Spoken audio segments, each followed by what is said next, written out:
Hi guys, Martin here. I would just like to go over a few differences between a router table and the WoodRat. The first and most obvious thing, evident thing, is that the router in the WoodRat is this way up, the right way up. We know that from the writing on it. And it's moving forwards and backwards and can be locked down at any point. So everything should be square on, the guide rails are in, and the whole thing is fixed.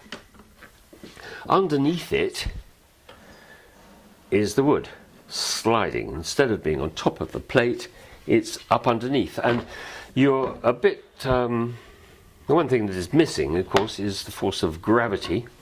So what we invented, or come up with, hardly invented, is a brush.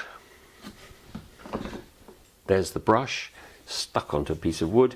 The brush manufacturers went out of business, so nowadays we put in a little piece of carpet.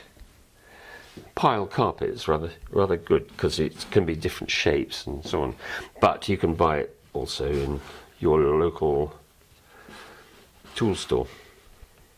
And so you can feed work underneath of whatever length you feel like you need, and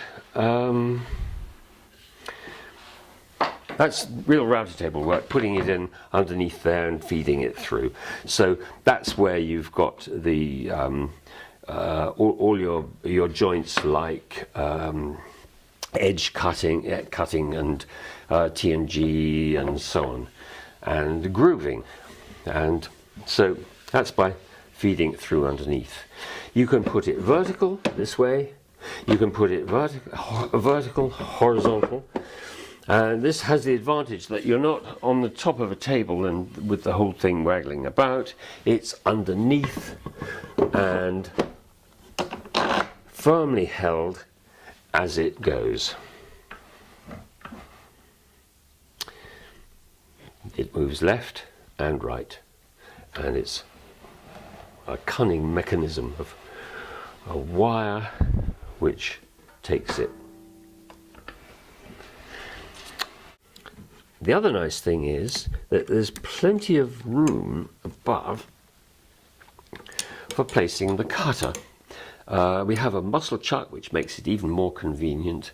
1/2-inch cutter, 12.7mm shank in the shaft, and it's ready to go. The major thing is always to remember that once you've put in a new cutter, lock it off, zero it down onto the wood, and then you can use the depthing foot to give you the depth. And that's gauged with an 8mm acrylic, or you could use the shaft of a drill like 9/16, or the shaft of a cutter for 1/2-inch or 8mm. So that then depths the cutter. Drop it down, and now it's ready to cut.